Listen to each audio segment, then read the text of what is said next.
Demon World. Though the Enterprise's primary mission is peaceful exploration, the galaxy holds many surprises. To be prepared, we are conducting a mock battle with the USS Republic. Captain Patterson reports the Republic is in position and ready to begin, Captain. The Republic is arming weapons and raising shields. I suggest we do the same, Captain. Raising shields. Arming weapons. Disarming weapons. Arming weapons.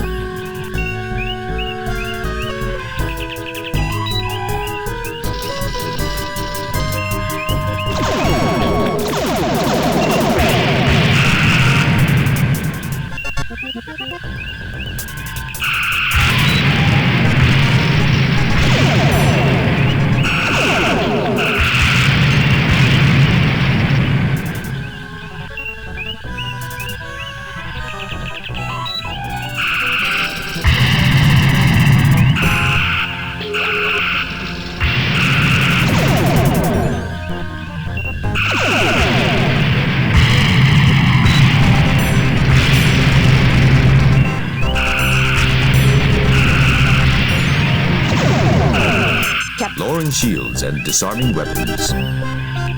Message coming in from Starfleet. On screen, Lieutenant. Jim, the Enterprise is ordered to travel to Pollux V. The natives report that alien life forms have been attacking the settlers near a mine at Mount Idle. You are to report to the High Prelate of the colony. The settlers are members of the Acolytes of the Stars sect. The description of the attackers vary, but all say that the attackers resemble creatures from many Earth religions known as demons. Starfleet wants you to determine the nature of these creatures and to resolve the situation without bringing harm to the colonists. Starfleet out.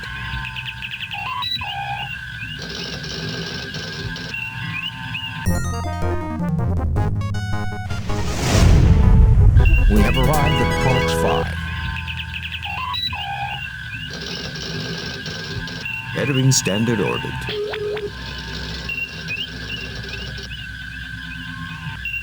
Pollux V has recently emerged from an ice age, sir. It's spring at the moment, cool but tolerable. Sensors indicate previously documented flora and fauna. Nothing unusual. Spock, come with me. Mr. Scott, you have the con.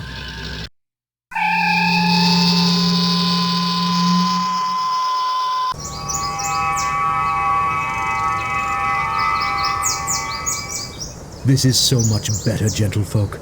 We are honored at your presence and hope you will find peace here in our haven.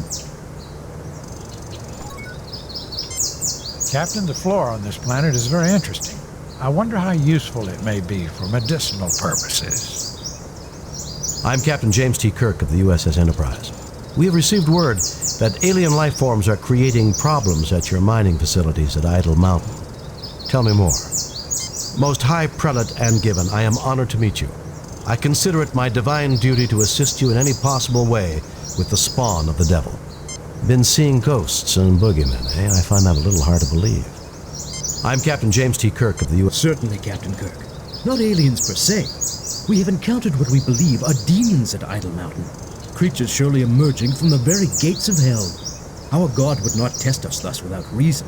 So we believe your might and insight are our God's method to help us discover what is going on. Aside from seeing demons, has any hard data been collected? Any evidence I could see? Demons, gates of hell, this is the 23rd century. Aside from seeing demons, has any hard data been collected? Any evidence I could see? A skeptic would consider everything merely anecdotal or unproven. My people will gladly tell you their own stories, so you need not hear it secondhand through me. What can you tell me about the mine itself? You're wasting the time of a starship capable of destroying this planet with campfire stories? No wonder you were dumped out here in the middle of nowhere. What can you tell me about the mine itself? The area is exceptionally stable tectonically, and easy for our machinery to work in, praise God. We've mined for hafnium and a variety of useful trace elements. The deeper we dig, however, the more anomalous the variety of minerals seems to be. Our Ignatiate brother Stephen has his own theories about why this might be. Either way, the anomalies inspired Brother Canbury to conduct studies inside the mine. Yesterday, he reported discovering a strange door.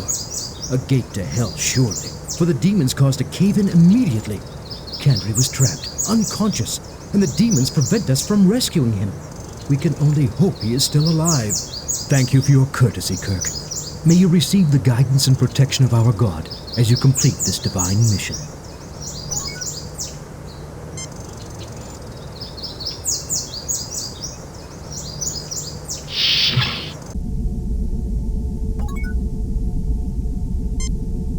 I am worried about Brother Chubb. Can you examine him, Doctor? Jim, this man has suffered severe physical injuries to his head and arm. The wounds have been adequately cared for. However, he has developed a Nugarian infection. If not treated swiftly, the effects can be fatal. The infection can normally be treated with hypoditoxin, but there's none on the Enterprise. I may be of some assistance. The Loraxian berry grows near the mouth of the cave. If I could acquire it, I would be able to synthesize the hypoditoxin from the berry. Unfortunately, the demons prevent us from approaching the cave entrance. Perhaps you could retrieve it for me.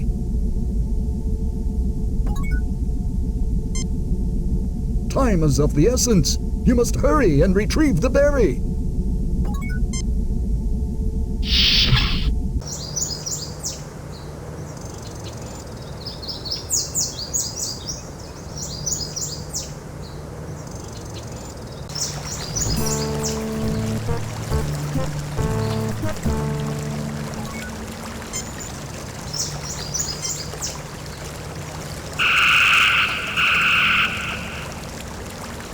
You see a small explosion, and the Klingon's hand falls to the ground with a dull thud. I guess they don't make Klingons like they used to, sir.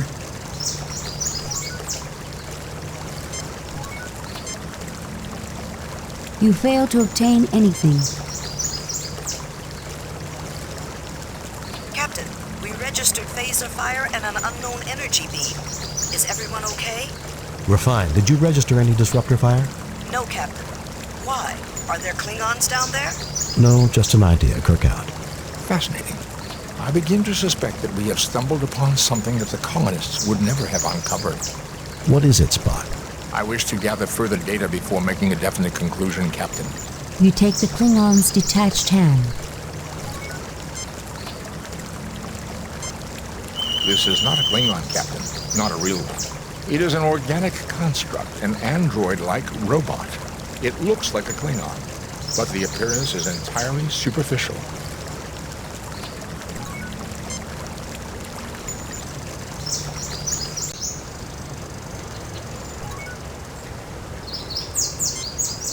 Various types of berries grow amongst the bushes. These seem to be Loraxian berries, Captain. They have several medicinal uses, but Dr. McCoy would know more.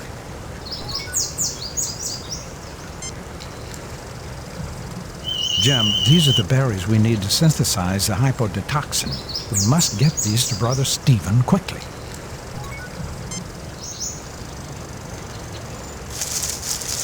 You have retrieved a sample of berries.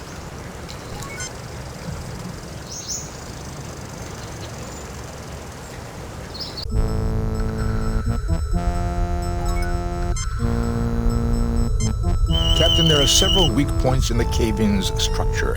Careful use of our phasers from the top down should be able to clear it. Assume firing positions.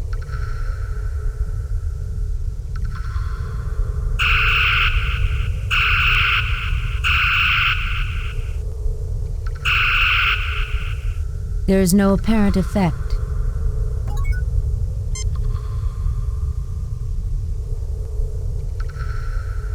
It was a near thing, but he'll live.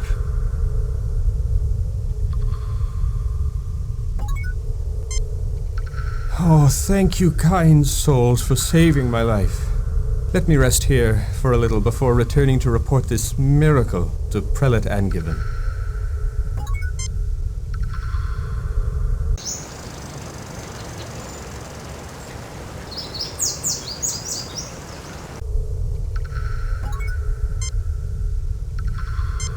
Fascinating, Captain.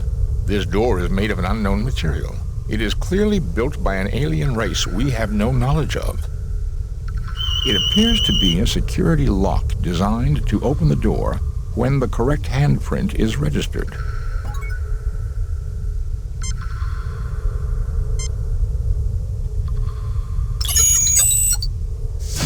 The fit is perfect, but something seems to be shorting out.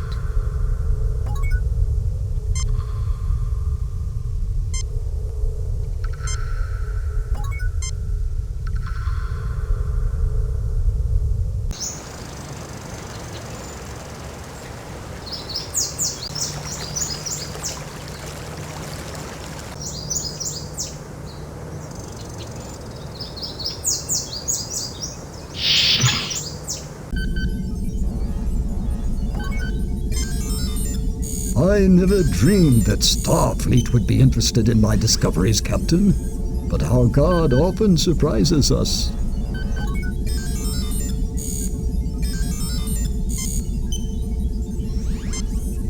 The settings on the RDAC 4 have already been adjusted. Simply place the berry in the machine and the hypoditoxin will be synthesized. The machine synthesizes a quantity of hypoditoxin. We've got to get this to Brother Chubb as quickly as possible, Jim.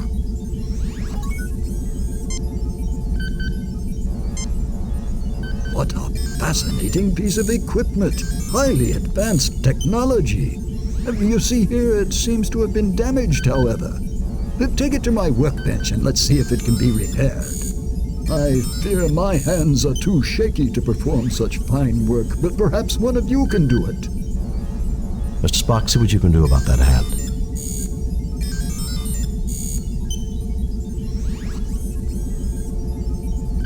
This machinery is delicate, but I have managed to repair the circuitry. A glass-fronted display of mineral specimens, including a meteorite, a few fossil shells, the skull of a cat-sized alien animal, and a very encrusted twist of metal. The glass case is locked. You are interested in my little museum of curiosities? Looks like a pile of junk if you ask me. Yes, tell us about these things. Where did you find all this? Looks like a pile of junk if you ask. Yes, tell us about these things. I enjoy talking about these treasures. Shall I go into mineral specimens? True curiosities, nothing more. I think they're very pretty, don't you? Shall I go into meteorite?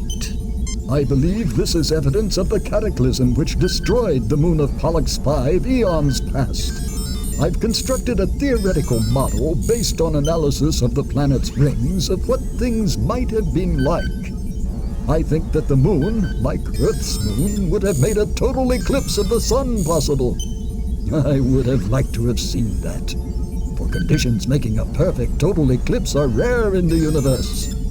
Our God creates great wonders. Shall I go into mineral specimen, fossil shells? One of the oldest forms I've seen on this planet. Our God makes beautiful things indeed. Shall I go into mineral specimens? Fossil shells. Skull of a small alien animal.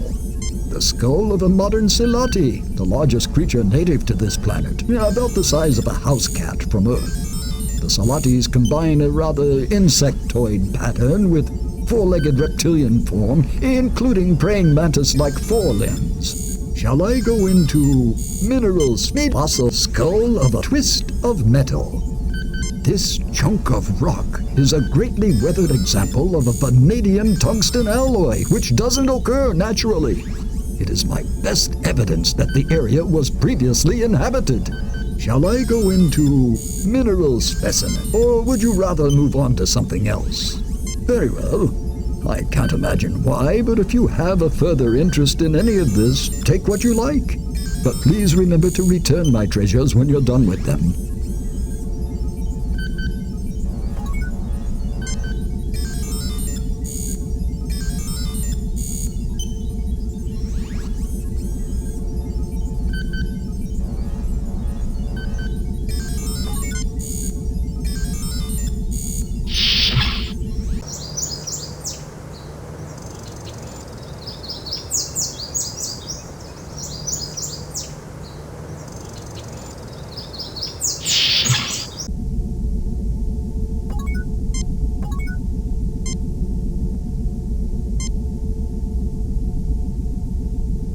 Thank you.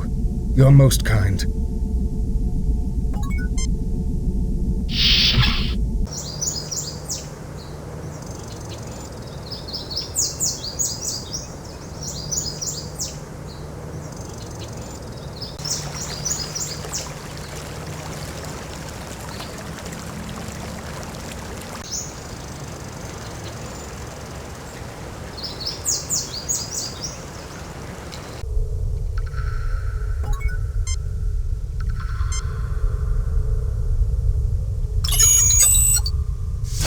The hand circuitry triggers a connection and the door opens.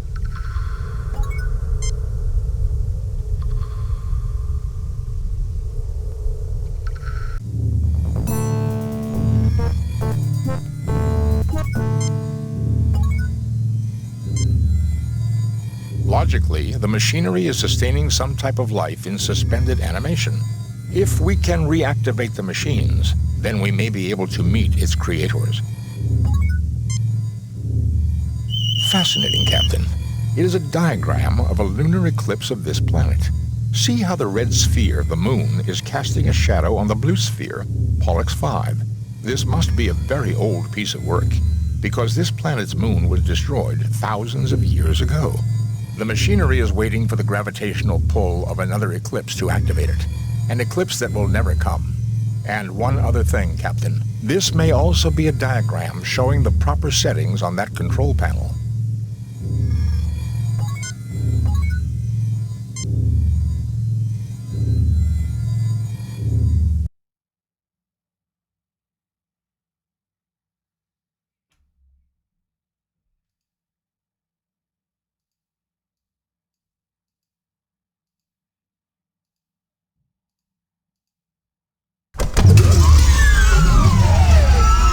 Welcome to our home. Thank you for repairing our somnambutron. Stop. You're trespassing on Federation territory. I welcome you on behalf of the United Federation of Planets. Who are you? We did fix your machine. Can we write the repair bill off against rent on this land? Stop. I welcome you on behalf of the United Federation of Planets. Who are you? Where you come from? We call ourselves Nowians. Thousands of years ago, we saw that meteor impacts were going to cause an ice age. We created this huge underground shelter to preserve our race, keeping us in suspended animation until the planet had recovered. We programmed the machinery to revive us at the next eclipse, but we did not count on the destruction of our moon. Some advanced civilization. Perhaps you can tell us about the demons. Some advanced civilization. Perhaps you can tell us about the demons. The demons, as you call them, are created by a machine designed to keep intruders away from our sleep chambers. It pulls from the minds of any approaching creature their most feared enemy and produces replicas to scare them away.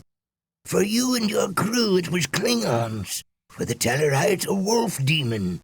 And for the other humans, a demon from their religion. On behalf of my people, thank you for waking us. I will turn off the machinery which creates our guardians, so that they no longer bedevil those with whom we now share our home. Oh, woe! Alas! The key is missing. I can do nothing. Even we will suffer the attacks of our own guardians unless the key can be found. I implore you, if you can help, please do so. Jim, think about that skull we picked up from Brother Stephen. Now look at this alien. See the resemblance?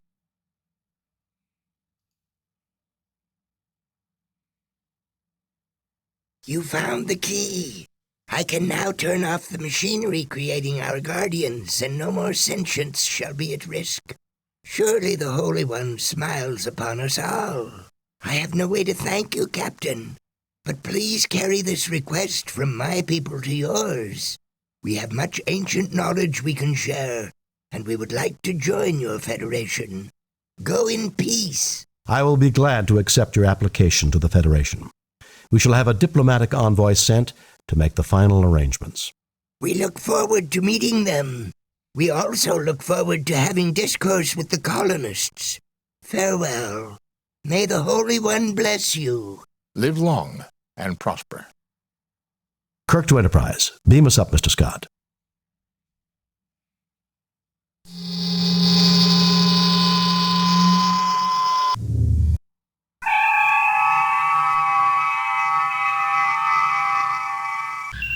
Message from Starfleet. On screen, Lieutenant. We have read your report on the problems at Pollux V and evaluate your performance at 94%. You and your crew received 3 commendation points. The top brass at Starfleet are impressed. Outstanding work, Jim. I might have known there weren't any demons. We all have demons of our own, Bones. The ones we can't confront are often the hardest to deal with. These demons were based on fear, Captain. A human failing. I don't know, Spock. Everything that I've ever read about demons describes them as having pointy ears.